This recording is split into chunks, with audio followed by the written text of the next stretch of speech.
பத்திரிகையாளர் இம்ரானுல்லா நம்மோட இணைப்பில் இருக்கிற அவரோட பேசலாம். சார் வணக்கம். பொது அமைதிக்கு பிரச்சனை ஏற்படும் என்று அரசு சொல்வது நம்பத்தகுந்தமான காரணமாக இல்லை என்று சொல்லி இந்த மனுவை தள்ளுபடி செய்திருக்கிறார்கள் நீதிபதிகள். எப்படி பாக்குறீங்க இந்த உத்தரவை? ஆமா, இது தனி நீதிபதி என்ன சொன்னாரோ அதே எந்த பேசிஸ்ல அவர் ஆர்டர் போட்டாரோ அதே பேசிஸ்ல தான் டிவிஷன் பெஞ்சும் அப்ஹோல்ட் பண்ணியிருக்காங்க அவரோட ஆர்டரை. என்ன காரணம்னு பாத்தீங்கன்னா, சிவில் நீதிமன்றம் பல ஆண்டுகளுக்கு முன்பாகவே திருப்பரங்குன்றம் மலை யாருக்கு சொந்தமானது என்கிற ஒரு பிரச்சனையில் மலைக்கு மேல் இருக்கும் அந்த தர்கா மற்றும் அந்த தர்காவிற்கு செல்லும் படிக்கட்டுகளை தவிர மற்ற மலையில் உள்ள அனைத்து பகுதிகளும் தேவஸ்தானத்திற்கு சொந்தமானது என தீர்ப்பு வழங்கிவிட்டது. அந்த தீர்ப்பு ஃபைனாலிட்டி ரீச் பண்ணிடுச்சு. அதுக்கு அகென்ஸ்டா அப்பீல் எதுவுமே போகல. தேர்ஃபோர் மலையில இருக்கிற அந்த தர்கா படிக்கட்டு தவிர எல்லா இடமும் தேவஸ்தானத்திற்கு சொந்தமானது என்கிற பட்சத்தில் இந்த தீபத்தூண் இருக்கும் இடமும் தேவஸ்தானத்திற்கு சொந்தமானது என்பதால் அந்த இடத்தில் தீபம் ஏற்றுவதற்கு யாரும் ஆட்சேபனை தெரிவிக்க முடியாது என்றுதான் நீதிபதி GR சுவாமிநாதன் கூறியிருந்தார். அதே கருத்தை இன்று 2 நீதிபதிகள் அமர்வான நீதிபதி G ஜெயச்சந்திரன் மற்றும் KK ராமகிருஷ்ணன் அடங்கிய அமர்வும் சொல்லியிருக்கிறது. இப்போ இவங்க பேசிக்கா என்ன சொல்றாங்கன்னா, 2 நீதிபதிகளும் லார்ட் சிவனுடைய மறு உருவம் தான் இந்த தீபம். அதை மக்கள் எல்லோரும் பார்க்க வேண்டும் என்கிற ஒரு நோக்கத்தில் தான் இந்த தீபம் என்பதை எப்பொழுதும் ஒரு எலிவேட்டட் பிளேஸ்ல மலை உச்சியில ஏற்றுவார்கள். அப்போ இப்போ என்ன பண்றாங்க திருப்பரங்குன்றம்லன்னா, உச்சி பிள்ளையார் கோயிலுக்கு மேல ஏத்துறோம் அப்படின்னு சொல்றீங்க. இரண்டாவது, இப்போ அப்பீல் ஆர்குமெண்ட் என்னன்னா, இந்த தீபத்தூண் கோயிலுக்கு இம்மீடியட்டா மேல இல்ல, அது நகர்ந்து இருக்குது கொஞ்சம் தூரத்துல. சோ அப்படி ஏற்றக்கூடாது, அது ஆகமத்திற்கு எதிரானது என்கிற ஒரு வாதத்தை வைத்தார்கள். ஆனால் 2 நீதிபதிகள் அமர்வு இன்னைக்கு தீர்ப்பில் என்ன சொல்றாங்கன்னா, அப்படி ஒரு ஆகம சாஸ்திரத்திற்கு அது எதிரானது என்பதற்கு எந்த ஒரு ஆதாரமும் இந்த நீதிமன்றத்தில் சமர்ப்பிக்கப்படவில்லை.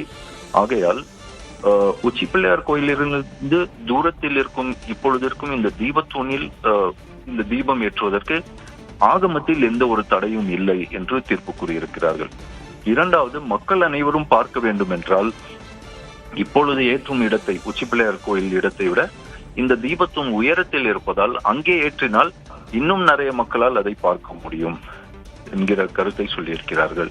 மேலும் தேவஸ்தானம் தன்னுக்கு சொந்தமான இடத்தில் ஏற்றுவதற்கு அவர்களே முன் வந்திருக்க வேண்டுமே தவிர அதை எதிர்த்து அப்பீல் மனு தாக்கல் செய்திருப்பது வினோதமாக உள்ளது என்றும் தீர்ப்பில் குறிப்பிட்டுள்ளார்கள்.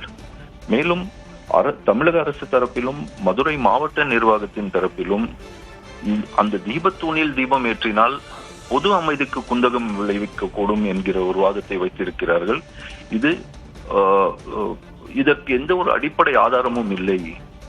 எல்லா தரப்பு மக்களும் அந்த மலையில், அதாவது தர்காவை வர்ஷிப் பண்றவங்க அவங்களுடைய கந்தூரி விழா அது அவங்க அமைதியான முறையில் நடத்தி கொள்ளலாம்.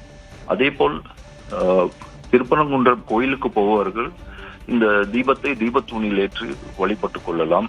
ஆனால் 2 தரப்பினருமே இந்த archaeological survey of India ASI என்று சொல்லக்கூடிய அவங்களுடைய கைட்லைன்ஸ் எல்லாம் இருக்கு, அதை ஃபாலோ பண்ணி இதை பிராக்டிஸ் பண்ணி கொள்ளலாம் அப்படின்னு தீர்ப்பு சொல்லியிருக்காங்க.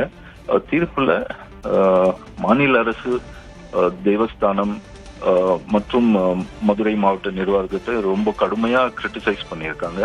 மேலும் தமிழ்நாடு வக்ஃப் போர்டை கூட கிரிட்டிசைஸ் பண்ணியிருக்காங்க. அதுல என்ன சொல்றாங்க, வக்ஃப் போர்டு ஒரு மிஸ்சீவஸ் அந்த வார்த்தையை யூஸ் பண்ணியிருக்காங்க.